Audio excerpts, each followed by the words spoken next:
Hey guys, this is Michael, and this is going to be the last time I try to make this, and it's going to happen. And if I babble like an idiot, there won't be anything new, at least from my point of view. I really got to do this. I think it's been over a year now.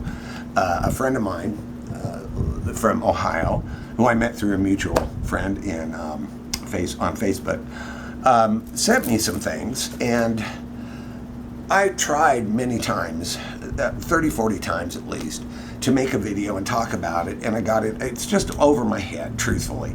There's just more information in here than I can even begin to summarize. So I'm just going to kind of quickly run through this, and you'll see why here in a minute. But the first thing started with this book right here, The Akron Sound. Now, this is a book about the heyday of the Midwest's punk capital. That's a little self-proclaimed, but actually not without. I certainly have.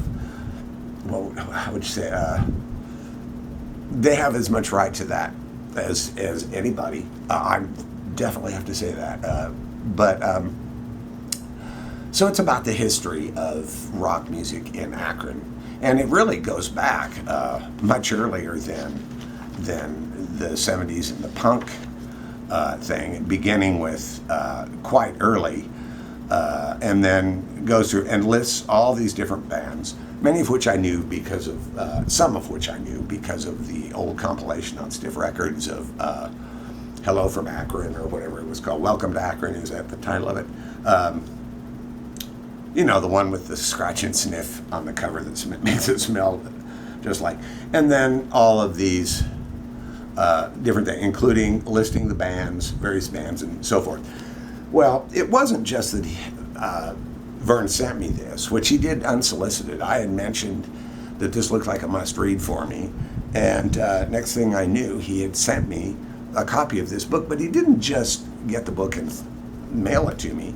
He went around, and I swear, everybody, some are not obviously going to be here. Devo didn't. I'm so hurt that they refused. Oh wait, they weren't there. No, seriously though, every band listed in here has signed it, has signed the book itself, with the exception of the Numbers Band. Vern was unable to get up to see them playing. But apparently, it looks like they were playing at Jilly's, maybe. This June 2018, so this would be about right. And Harvey Gold, who features in the book and other things, got the members of the Numbers Band to sign it for me too. So I have that, and this is a real treasure. And I learned a whole lot more than I can even now summarize. When you take in that much information, it takes a good long time to master it and be able to make sense trying to relate it to anyone else. At around the same time, and I'm going to mention this real quick right now, Vern also sent me 2-disc set of his home recordings, which he titled From Crush to Crushed, referring to Goyles, the Goyles, you get a crush on them and then they crush you. Yeah. Vern is an excellent songwriter in his own right, and I just want to put that out there right now. You can find him on Reverb Nation, and I think you can probably download every one of the songs that he's written on there. And he's got to have 50 or more songs up there, and some of them are absolutely top quality, and none of them are bad. So let's, let the record stand. Okay, now, along with all of this, early on came these. This is Ralph Carney's Serious Jazz Project. This is on Smog Veil, a great label, by the way, out of, I believe, out of Akron itself. And is really wonderful. These are like standards. There's a Rodgers and Hart song on here. Moondog Boogie, really, woohoo! I mean, it's just great stuff. Yeah, written by Moondog. Duke Ellington's on here. In fact, 1, 2, 3 songs on here have Ellington, Coleman Hawkins. I mean, just really, and done with a great deal of love and respect for the kind of music that it is, with Ralph Carty's own unique touch. And he really was just one of the most amazing saxophone players from the 80s. Of course, I first was aware of him through Tin Huey because he was in that band. And then there's this, Chris Butler and Ralph Carney, Songs for Unsung Holidays. And there's one holiday on here that really isn't quite unsung. Every other one is utterly obscure. Day of the Dead is on here. So, okay, that is. But others, I have to say, I've never celebrated Hippie Day. I ought to. I mean, look at me. That is, by the way, September 10th. So the dates are on here too, which is very, very. Salami Appreciation Day. I think I should really get into that. Gorilla Suit Day. I don't have a gorilla suit, so I won't be able. Bubble Wrap Day. Now that's one I can really get into. I'll tell you, I love bubble wrap. Also this, which is, gosh, see, I can't even do this in any order. I'm just doing this, and this is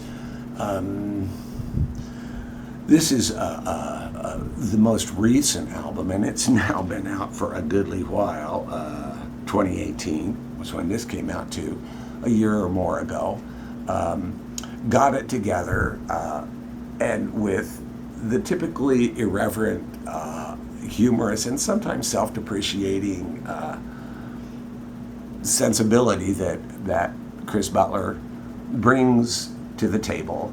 I love the cover. I love that he misspelled it, and I think it's just wonderful. I really do. I would really like to know where he got that done, because apparently he had that photograph of himself made into a puzzle, and the missing. It's just brilliant and brilliant songs. Physics is pretty much was the lead song, and I think, but I have other songs on here that I like as well or better, including the very next song, Songs for Guys. Really good, really good. Summer Money, that's a summer song if I ever heard one, and rather unique in some ways for Chris. Never been old before. I know exactly what you're talking about there, buddy. Really good album. I highly recommend this. I highly recommend these. And I recommend this. Go check it out. And then here are a couple of Tin Huey CDs. Tin Huey only put out one LP, and there were a number of singles and 7-inch EPs on Clone Records that they also had put out, including I think I have Breakfast with Huey's and English Kids. I think those are the only two of the 7 inches that I have. Harder to find and so forth. But these are also Tin Huey albums that had never been released. This is on Smog Veil, and is called Before Obscurity, the Bushflow tapes. All of it, for the most part, recorded in 78 and 79, and with some bonus live tracks that were recorded in 1973. Wonderful photo of the band, a nice, relatively, short but reasonably readable and worthy.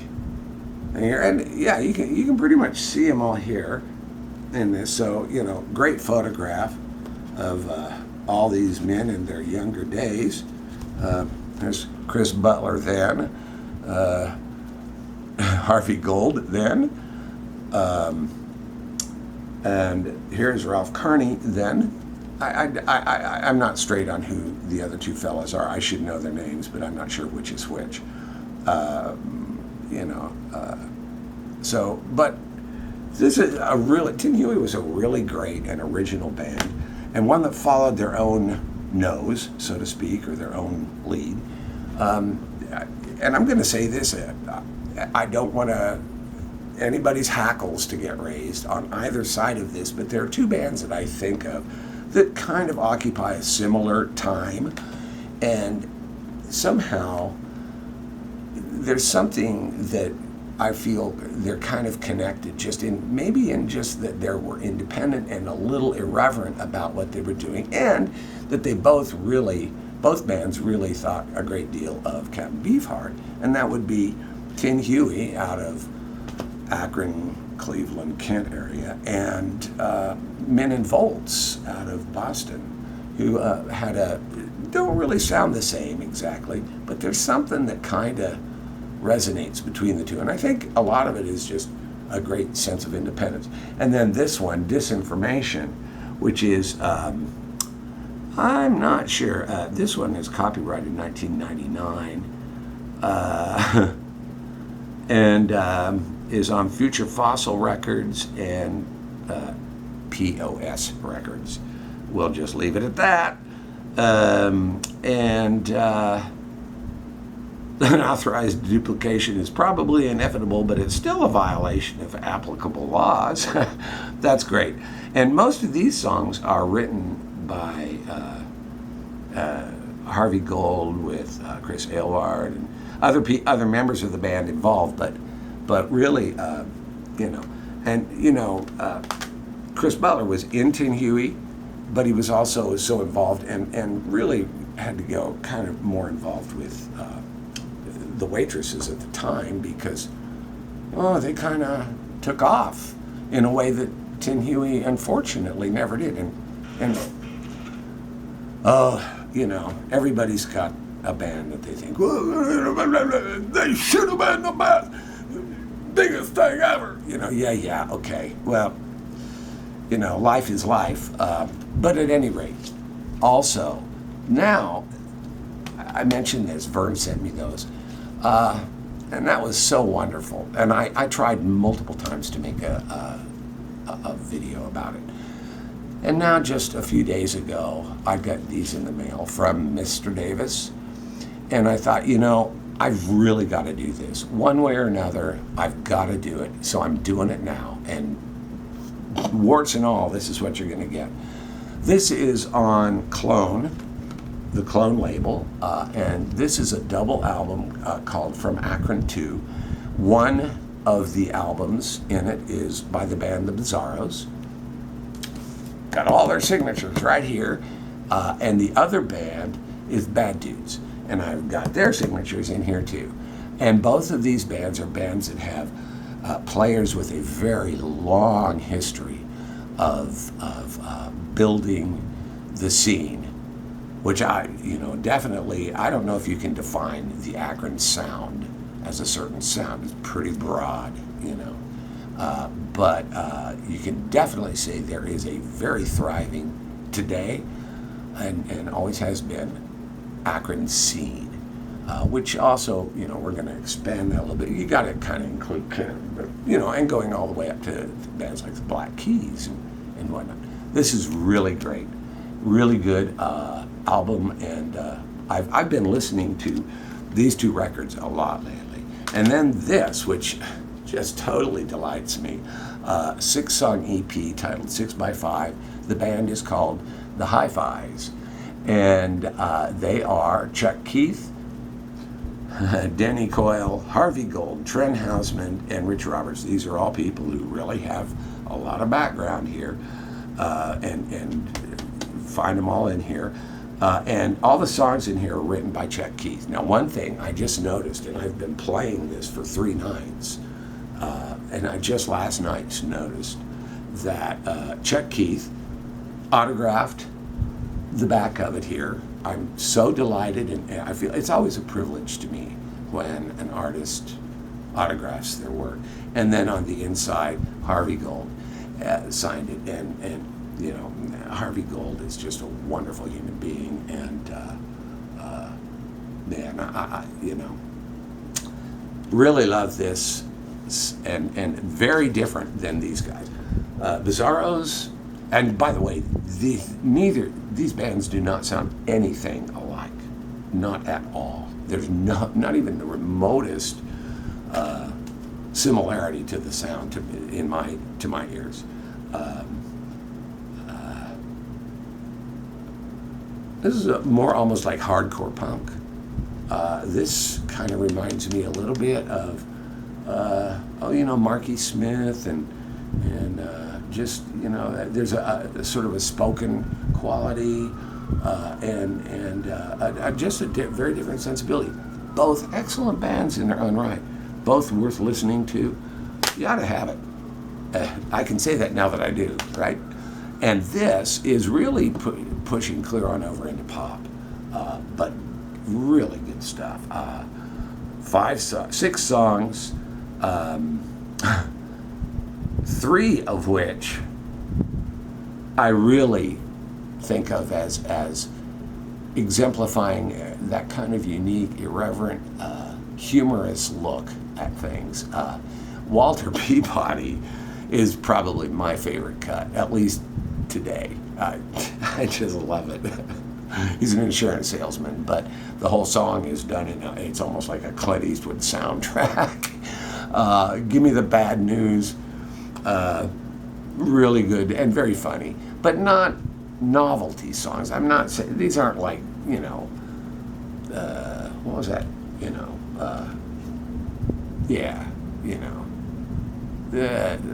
That stuff in the 60s,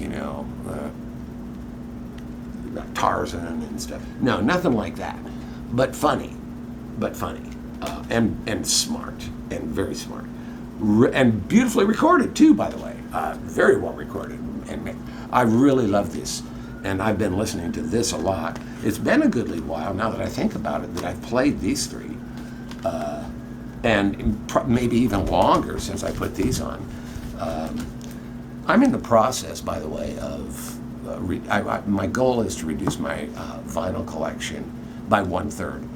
I'm just getting too old, and I can't lug this stuff around, and it's not going to fit in the nursing home that they're never going to put me in anyway, because I will kill myself first. Fuck that. Nobody's sticking me. I've seen enough of what goes on in nursing homes. No, I'd rather be dead. I'd rather die with some dignity. Hey, okay. See, this is why I can't make videos anymore. I babble, and I digress, and I get confused, and I put out misinformation, and I hate what I'm doing. And I hate my voice, too, by the way. Although I used to actually be a singer. But that was 40 years ago, and God knows how many cigarettes ago. I've gone through this with painting and writing, and now videos where I just get to, and it's like writer's block, which doesn't mean that you don't try. It just means that you hate everything you do, and you end up, trashing everything over and over again. Same thing that's happening with me. So, Vern, thank you, and God both damn you and bless you, man. Because after this and this much kindness, I have to make this video, and it's going to get put up. As bad as it is, I am just absolutely thrilled with all of this stuff, and I really hope I get up there sometime soon to see, just to visit everybody. What a wonderful bunch of people, and what a great community of musicians. It's really good. It's really good, and I'm really grateful, and I'm gonna shut up now